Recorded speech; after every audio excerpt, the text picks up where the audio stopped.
ক্ষমাও চেতে হবে, ক্ষমাটা চেতে হবে, খুব ভালোভাবে ক্ষমা চেতে হবে। ওই আওয়ামী লীগের যারা ধরেন ক্লিন আছে বা যারা এই হত্যাকাণ্ডে জড়িত না, তারা কি অনুতপ্ত হয়েছে? তারা কি বলেছে যে আমরা অনুতপ্ত, আমাদের পার্টি এই কাজটা করেছে, এই জন্য আমরা অনুতপ্ত ফিল করছি? প্রেস সচিব কেন আওয়ামী লীগকে ক্ষমা চাইতে বলে? এই যে ডক্টর ইউনূসের প্রেস সচিব শফিকুল আলম কি জানে না মেটাকুলাসলি ডিজাইনটা কার করা? সে ব্যাপারে পরে আসছি। তবে একটা কথা বলি, উনি যে কথায় কথায় বলে আওয়ামী লীগকে ক্ষমা চাইতে হবে, কেন ক্ষমা চাইবে আওয়ামী লীগ? আওয়ামী লীগ কি করেছে? রাস্তায় নামলি তোরা, মারামারি করলি তোরা, রাষ্ট্রের সম্পদ ভাঙচুর করলি তোরা, পুলিশের গায়ে আঘাত করলি তোরা। এখন আত্মরক্ষার্থে যখন আইন এবং রাষ্ট্রের সংবিধান মেনে তোদের বিরুদ্ধে অ্যাটেম্প নিল সরকার, অমনি দোষ হয়ে গেল, অমনি গণহত্যাকারীর মব জাস্টিস শুরু হয়ে গেল। তাহলে এখন যেই শিক্ষার্থীদের গায়ে তোরা হাত তুলতেছিস, তোদের পুলিশ বাহিনী হাত তুলতেছে, তাহলে সেগুলো কি? পরিস্থিতি তো চেঞ্জ এখনো হয় নাই। তাহলে এখন বাণিজ্য মেলায় যখন জনতার উপর পুলিশ হামলা করে, তাহলে সেগুলো কি? বলা হয় সংস্কার সংস্কার সংস্কার। এই যে নায়িকা বাঁধন, আল্লাহ জানে ওর 40 মনে হয়ে গেছে, ওরে আর এখন দেখা যায় না টেলিভিশনে। ও এখন চুপ করে আছে কেন? এত এত মানুষ মারা যাচ্ছে, কিচ্ছু বলে না কেন? বলতেছে না রিপোর্টেড খুন, মানে যেটা একেবারে খাতা কলমে নথিভুক্ত রিপোর্টেড খুন 947টা, যেটা নিয়ে রুমিন ফারহানা 71 টিভিতে এই প্রেস সচিবকে কোশ্চেন করেছে। 947 জন একেবারে রিপোর্টেড খুন গত 4 মাসে। আমি একটু বলি, গত 4 মাসে 967 জন খুন। আমি এটা বলি, একটু ধৈর্য ধরেন। আপনি দেখেন 4 মাসে 174টা সাম্প্রদায়িক সহিংসতা, 23 জনের মৃত্যু, 80টি মাজার ভাঙা হয়েছে গত 4 মাসে। নারীদের ফুটবলের দুটো ঘটনা যদি আমি সরিয়েও রাখি, মেহজাবিনের উপরে যেই ঘটনা ঘটেছে, পরিমণির সাথে যেই ঘটনা ঘটেছে, অপবিশ্বাসের সাথে যেই ঘটনা ঘটেছে, এই ঘটনাগুলো একটা পারসেপশন তৈরি করে যে এই সরকারটি মৌলবাদকে প্রমোট যদি নাও করে থাকে, মৌলবাদকে এক ধরনের আশ্রয় প্রশ্রয় দিচ্ছে। কই আছে কোনো জবাবদিহিতা? এ কেমন সংস্কার যে 947 জন লোক বিগত 6 মাসে অফিসিয়ালি মারা গেল একেবারে কাগজে কলমে নথিভুক্ত হয়ে, আর যেগুলো কাগজে কলমের বাইরে নথিভুক্ত হয় নাই সেগুলার অবস্থা কি চিন্তা করেন? তাহলে ওগুলা যদি কাউন্টিং এ ধরি, তাহলে তো 1500-2000 লোক মারা গেছে খোদ এই ইউনূস সরকারের শাসনামলে। তাহলে ইউনূস সরকার কেন গণহত্যাকারী হবে না? প্রেস সচিব শফিকুল আলম আজ পর্যন্ত প্রধান উপদেষ্টার ব্যর্থতা নিয়ে জনগণের সামনে জবাবদিহিতা করেছে? করে নাই। আজ পর্যন্ত ইউনূস সরকার কি এই ব্যর্থতার দায়ে জনগণের কাছে ক্ষমা চাইছে? তাহলে আওয়ামী লীগের সভানেত্রী শেখ হাসিনা সহ আওয়ামী লীগের সিনিয়র নেতারা কেন ক্ষমা চাইবে? ও পুলিশ গুলি করছে এই অজুহাত দিবা? 7.62 গুলি তো বাংলাদেশের সরকারের পারচেজ করা গুলি না, এটা আসলো কোথা থেকে? তোমাদেরই মেটাকুলাস ডিজাইন করা প্ল্যানের অংশ, তোমরা নিজেরাই স্বীকার করেছো। তাহলে তোমাদের গণহত্যার দায় তোমাদেরই নিতে হবে, এখানে আওয়ামী লীগ কিংবা শেখ হাসিনা দায়ী নয়। কারণ তোমরা রাষ্ট্রের ভিতরে থেকে রাষ্ট্রের বিরুদ্ধে গোপনে ষড়যন্ত্র করেছো, এর দায়ভার সম্পূর্ণ তোমাদের। এনএসআই ডিজিএফআই এরও দায়ী আছে, কারণ তারা ষড়যন্ত্র বাস্তবায়নের আগে এটা আইডেন্টিফাই করতে ব্যর্থ হয়েছেন।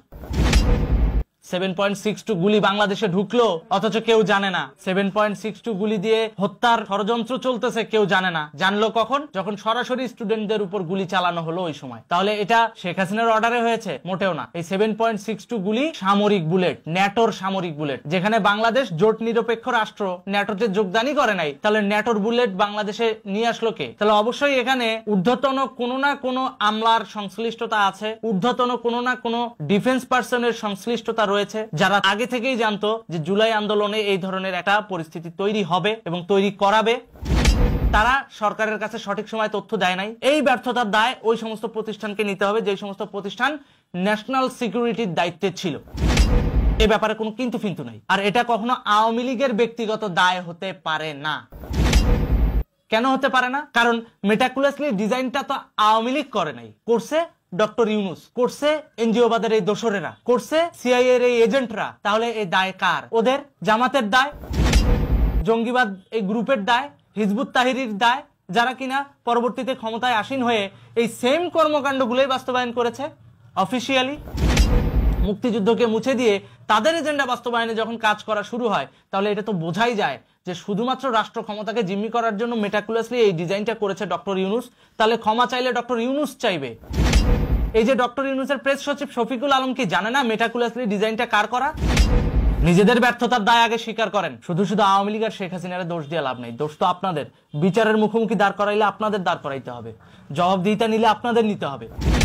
বৈষম্য বিরোধী ছাত্র আন্দোলন খুব মাথাচাড়া দিয়ে উঠেছিল, এখন কিন্তু জনগণের সাপোর্ট ওদের মাথায় নাই। বাইডেন প্রশাসনের টাকায় খুব লাফালাফি করেছিল জুলাই থেকে ডিসেম্বর পর্যন্ত হাসনাত সার্জিস সহ বৈষম্য বিরোধী ছাত্র আন্দোলন এবং গণ অধিকার পরিষদ সহ প্রো পাকিস্তানি অর্থাৎ পাকিস্তান আইডিওলজিতে বিশ্বাস করা কিছু রাজনৈতিক দল। এখন খেয়াল করে দেখেন এদের আশেপাশে মানুষজন নাই। কেন নাই? কারণ ওদের সহায়তা কমে গেছে, ফান্ডিং কমে গেছে, টাকা আসা কমে গেছে। বাহিরের যে দেশ থেকে টাকা নিয়ে তারা রাজনীতি করতো তারা আর এখন টাকা দিচ্ছে না, কারণ ওই দেশে সরকার চেঞ্জ হয়ে গেছে। এখন ট্রাম্প হচ্ছে ক্ষমতায়।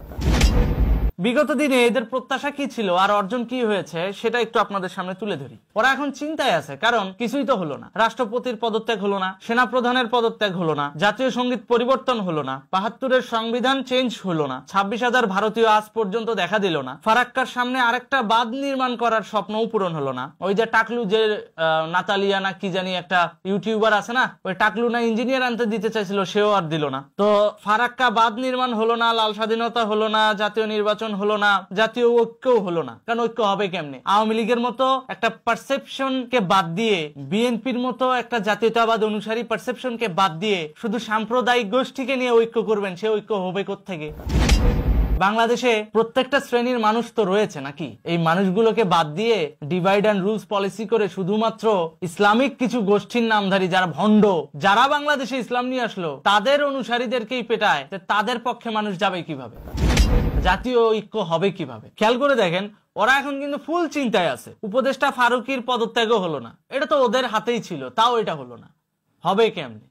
কারণ ওরা নিজেদেরকে যতটাই গণতান্ত্রিক গণতান্ত্রিক গণতান্ত্রিক বলে চিল্লাক না কেন, আসলে গণতন্ত্র কিংবা রাষ্ট্রের নিয়ন্ত্রণ কোনোটাই ওদের হাতে নাই। ওরা জাস্ট পুতুল, না চাইছে টাকা দিয়ে ওরা নাচছে। কিন্তু নাচতে নাচতে নিজেদের কিছু ব্যাড ইম্প্যাক্ট ওরা সমাজে এমন ভাবে দিছে, সেই ব্যাড ইম্প্যাক্টের কারণে ওদের উপর যে মানুষের ভরসা ছিল, আশা ছিল, সেই আশা ভরসা নাই। যেহেতু সেই আশা ভরসা নাই, সেহেতু এখন প্রধান উপদেষ্টার প্রেস সচিব শফিকুল আলমের যে প্রেস কনফারেন্স করে বকর বকর বকর বকর করা ছাড়া আর কিচ্ছু করার নাই। কেন কিচ্ছু করার নাই? কারণ উনি নিজেও একজন করাপ্টেড ব্যক্তি, সেটা পাবলিক বুঝে গেছে। আজকের ভিডিওটা প্রধান উপদেষ্টার সেই প্রেস সচিবকে নিয়েই। প্রেস সচিব শফিকুল আলম আজ পর্যন্ত প্রধান উপদেষ্টার ব্যর্থতা নিয়ে জনগণের সামনে জবাবদিহিতা করেছে? করে নাই। অথচ তারা নিজেদেরকে সাধু বলে ঠিকই জাহির করতেছে ৭১ টিভির টক শোতে। আজ পর্যন্ত কোন জিনিসের দাম কমছে বাড়া ছাড়া? ৬ মাস আগেও যে গ্যাস সিলিন্ডার ছিল ১২০০ টাকা, সেটা এখন ১৬০০ টাকা। ৬ মাস আগেও যে তেলের বোতল ছিল ৫ লিটারি সয়াবিন তেল, যেটা ছিল ৭৮০ টাকা, সেটা এখন ১০০০ টাকা। সামনে রমজান আসলে যে কি হবে আল্লাহই ভালো জানে। এই যখন দেশের অবস্থা, ঠিক এই মুহূর্তে যখন সাংবাদিকরা দেশের হাল হাকিকত এবং গণতান্ত্রিক পর্যায়ে জনপ্রতিনিধি নিয়ে আসার জন্য চাপ দিচ্ছে, ঠিক সেই সময় তারা একটা অজুহাত খুঁজে পাইছে। সেটা হচ্ছে কি? আওয়ামী লীগকে ক্ষমা চাইতে হবে, তা না হলে নির্বাচন দেবে না, বা নির্বাচনে আওয়ামী লীগকে আসতে দিবে না। এ বেটা, তোর ক্ষমার আশা বা তোর পারমিশনের আশায় আওয়ামী লীগ বৈশা নাই। আওয়ামী লীগ যে কি করবে সেটা তুই ভাইবাও কুল পাবি না। জাস্ট আওয়ামী লীগের একটাই সমস্যা, সেটা হচ্ছে দীর্ঘদিন তারা তৃণমূল থেকে বঞ্চিত ছিল, বাট ধীরে ধীরে এখন দেশের স্বার্থে তারা ঐক্যবদ্ধ হওয়া শুরু করেছে। আর তোদের যে সমস্ত দালাল আওয়ামী লীগের ভিতরে ছিল হাইব্রিড, সেগুলাকে আইডেন্টিফাই করে ছাঁটাই করতে তো একটু সময় লাগবেই। সেই সময়টাই নিচ্ছে আওয়ামী লীগ। আওয়ামী লীগ আবার উঠে দাঁড়াবে, সে ব্যাপারে পরে আসছি। তবে একটা কথা বলি, উনি যে কথায় কথায় বলে আওয়ামী লীগকে ক্ষমা চাইতে হবে, কেন ক্ষমা চাইবে আওয়ামী লীগ? আওয়ামী লীগ কি করেছে? রাস্তায় নামলি তোরা, মারামারি করলি তোরা, রাষ্ট্রের সম্পদ ভাঙচুর করলি তোরা, পুলিশের গায়ে আঘাত করলি তোরা। এখন আত্মরক্ষার্থে যখন আইন এবং রাষ্ট্রের সংবিধান মেনে তোদের বিরুদ্ধে অ্যাটেম্প নিল সরকার, অমনি দোষ হয়ে গেল, অমনি গণহত্যাকারীর মব জাস্টিস শুরু হয়ে গেল? এতই সহজ? তাহলে এখন যে শিক্ষার্থীদের গায়ে তোরা হাত তুলতেছিস, তোদের পুলিশ বাহিনী হাত তুলতেছে, তাহলে সেগুলো কি? পরিস্থিতি তো চেঞ্জ এখনো হয় নাই। তাহলে এখন বাণিজ্য মেলায় যখন জনতার উপর পুলিশ হামলা করে, তাহলে সেগুলো কি?